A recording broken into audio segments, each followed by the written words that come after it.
Hello friends, welcome back to my channel dinner রান্নাঘর।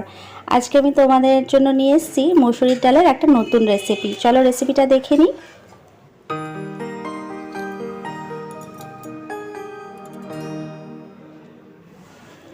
এখানে আমি একটা কড়াই নিয়ে নিয়েছি, যেটাতে আমি রান্নাটা পুরো করব, সেই কড়াইটাই নিয়ে নিয়েছি। আর এখানে আমি মসুরির ডাল প্রায় 1.5 কাপ মতন মসুরির ডাল আমি নিয়েছি। সেটা আমি 1 ঘন্টা মতন ভিজিয়ে রেখেছিলাম। ভিজিয়ে রাখার পর যখন ডালটা একটু ফুলে গেছে, সেটাকে ভালো করে ধুয়ে তারপরে আমি কড়াইতে দিয়ে নিলাম। তার সাথে একটা গোটা পেঁয়াজ কুচানো, কিছু লঙ্কা কুচানো আর কয়েকটা রসুনের কোয়া, আর দিয়ে নিলাম একটা টমেটো কুচি। তারপরে দিয়ে নেব সামান্য একটু হলুদ,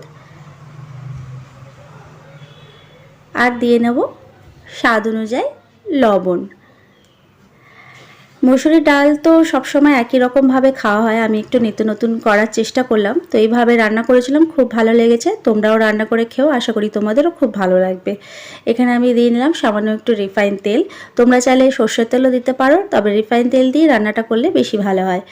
তারপরে এর মধ্যে দিয়ে নেব ডালটা গলে যাওয়ার মতন একদম পরিমাণ মতন জল দিয়ে নেব। যতটা ডালটা মানে গলতে টাইম লাগবে বা জল লাগবে, ঠিক ততটাই আমি জল নিয়ে নেব।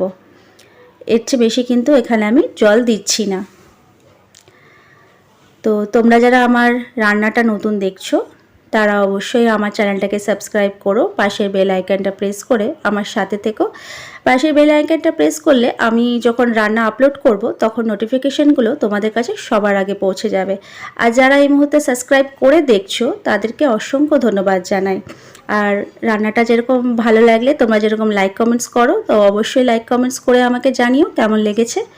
তারপরে ডালটা যখন একদম গলে যাবে, আমি কিন্তু ডালটা নামিয়ে নিয়েছি। তারপরে সেই কড়াতেই কিন্তু 1 কাপ মতন জল দিয়ে নিলাম, বড় কাপের 1 কাপ জল দিয়ে নিলাম, আর একটা হাফ পাতিলেবুর রস পুরো দিয়ে নিচ্ছি। এই মুহূর্তে ডালটা কিন্তু আমি একদম ঘুটে নিয়েছি, তোমরা চাইলে মিক্সিতেও ব্লেন্ড করতে পারো। তারপরে দিয়ে নিলাম 1 চামচ মতন, ছোটো চামচের 1 চামচ মতন গরম মশলা।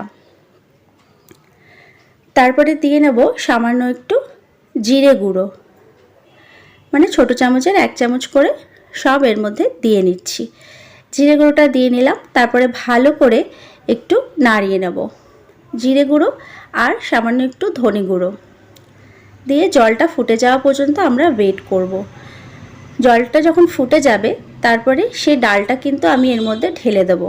ডালটা এখানে আমি ঘুটনি দিয়ে ঘুটেছি, তোমরা চাইলে কিন্তু বারবার বলছি মিক্সিতেও ব্লেন্ড করতে পারো। যত এটা মানে একদম গলে যাবে, তত খেতে ভালো লাগবে, কারণ এর মধ্যে রসুন রয়েছে, কাঁচা লঙ্কা রয়েছে, সব একদম মানে ঘুটে যাবে ডালটায়। তারপরে ডালটা যখন ফুটে যাবে, আমি নামিয়ে নিয়েছি। তারপরে একটা প্যান নিয়ে নেব, তার মধ্যে আমি দিয়ে নেব তেল। তোমরা চাইলে সর্ষের তেলও ইউজ করতে পারো, আমি পুরো রান্নাটা কিন্তু এখানে রিফাইন তেলেই করছি। তারপরে এতে একটা ফোড়ন দেব। ফোড়ন দেওয়ার জন্য আমি এখানে দিয়ে নিচ্ছি রিফাইন তেল আর 1 চামচ মতন বাটার। বাটারটা কিন্তু অবশ্যই দেব, তোমরা চাইলে ঘিও দিতে পারো, কিন্তু বাটার দিলে বেশি টেস্টি হয়। যার ঘরে যেটা থাকবে সে সেরকমভাবেই দিতে পারো। তারপরে একটা ফোড়ন দেওয়ার জন্য আমি এখানে নিয়ে নিয়েছি সর্ষে আর জিরে, সেটা ভালো করে একটু ভেজে নেব। সবসময় একই রকম ডাল খেতে নিশ্চয়ই ভালো লাগে না, তাই এইভাবে রান্না করে দেখো, অবশ্যই তোমাদের ভালো লাগবে। আমারও খুব ভালো লেগেছিলো, এটা ভাত রুটি সব কিছুর সাথে যায় কিন্তু। তারপরে যখন ফোড়নটা দেওয়া হয়ে যাবে, ভাজা হয়ে যাবে, তারপরে কিন্তু ডালের মধ্যে দিয়ে দেবো। ব্যাস, আর কিন্তু এখানে কিছু লাগছে না। এইভাবে ডালটা কিন্তু আমরা একদম রান্নাটা কমপ্লিট। এটা একদম গরম ভাতের সাথে, রুটির সাথে তোমরা সার্ভ করতেই পারো। ঠিক আছে, নেক্সট আসবো অন্য কোনো রান্না নিয়ে।